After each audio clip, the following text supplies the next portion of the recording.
Good afternoon, everybody. Good afternoon, teachers. तर आज आपण स्पर्धा परीक्षेसाठी येणारा जो नेहमीचा प्रश्न आहे, चौकोन व चौरस मोजणे किंवा त्रिकोण म्हणजे आकृतीमध्ये आकृती दिलेल्या असते, त्या आकृतींची संख्या तुम्हाला मोजायची असते.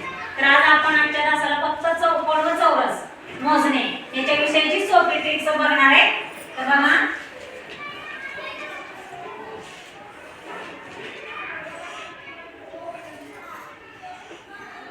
ही अशी आकृती एवढी सोपी नाही, पण तुम्हाला समजण्यासाठी मी सोपी आकृती काढलेली आहे.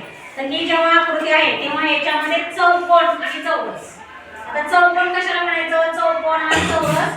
चौरस हा चौकोन असू शकतो, आयत हा चौकोन असू शकतो, परंतु चौरस म्हटलं की त्याच्या चारही बाजू सारख्या असतात, त्याला चौरस म्हणायचं. म्हणून आता चौकोन बघूया आपण. चौकोन कसे मोजायचे ते.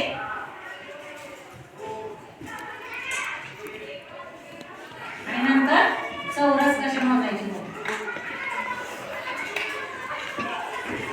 तर इथं जे आपल्याला आकृती दिलेली असते त्याला नंबर द्यायचे. 1 2 1 2 उभे आणि आडवे कडेच्या लाईनला नंबर द्यायचे. आता चौकोन मोजताना काय करायचं? या दोघांची बेरीज. 2 आणि 1 किती? 3 आणि 2 आणि 1 3. जेव्हा एक बेरीज केलेली असते तेव्हा चौकोन मोजताना परत त्या दोघांचा काय करायचा? गुणाकार. 3 गुणिले 3 3 3 9. 9. म्हणजे चौकोन किती आले? 9. चौकोन किती आले? 9. आता चौरस काढायचे. तर चौरस काढतानाची ट्रिक काय आहे बघा. तर चौरस काढताना काय करायचं? हे असे अंक लिहिलेले असतात. तर इकडचा 1 नंबरचा आणि इकडचा 1 नंबरचा दोघांचा गुणाकार कडे जास्तीचे 2 गुणिले 2. परत राहिलेला आता हा एकच आहे म्हणून किती? 2 गुणिले 2 किती येणार? 4. आणि वरचा राहिलेला एक आहे तो 1. असे किती झाले? 5. चौरस किती झाले? 5.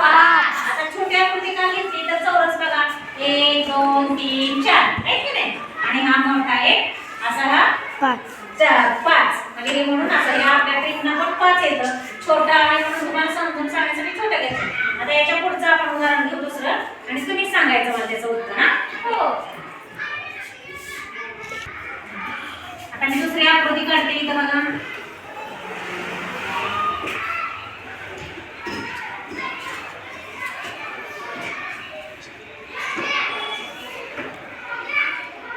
आता ही आकृती काढलेली आहे. या आकृतीमध्ये आपल्याला चौकोन आणि चौरस पाहिजे. तर आता चौकोन काढण्यासाठी काय करायचं सांगितलं तुम्हाला? काय करायचं याच्यामध्ये? 1 2 3 असे नंबर द्यायचे. उभे पण द्यायचे. 1 2 3 4 5. आता कोण सांगते मला याच्यात चौकोन किती आले ते? चौकोन फक्त सांगा. चौरसाचं मी सांगते तुम्हाला. चौकोन किती आहे? हा आता या मागाशी ट्रिक दिली होती ना त्याच्याप्रमाणे मला चौकोन काढून दाखवायचं. कोण येते पुढं? हा चल रोहित. चौकोन आता बघा रोहित चौकोन कसे काढून दाखवते बघा. संख्या न मोजता कशी काढायची बघा. सांग कसं सांग ते? 1 2 1 3 3 6. हा 1 2 3 3 6 आणि 4 आणि 5 15.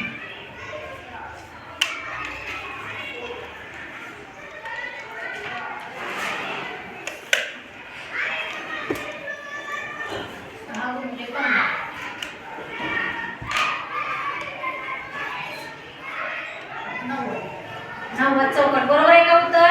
हो. बघा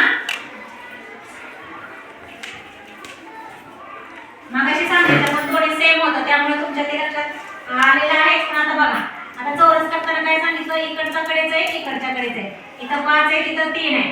5 गुणिले 3. परत इथं 4 आहे तिथं 2 आहे. 4 गुणिले 2. परत इथं 3 आहे आणि इथं किती आहे? 1 आहे. 3 गुणिले 1. आता जेव्हा इथं 1 पर्यंत आपण येतो तेव्हा आपलं उत्तर पूर्ण. आता 1 आलं मग हे 2 राहिलं तर त्या 2 ला सोडून द्यायचं. 2 चा विचार करायचा नाही. 3 राहू द्या 3 चा विचार करायचा. 1 ला जेव्हा गुणाकारामध्ये 1 येतो तेव्हा आपलं चौरस काढायचं म्हणजे तिथंच पूर्ण होतं. तिथं चौरसांची संख्या येते.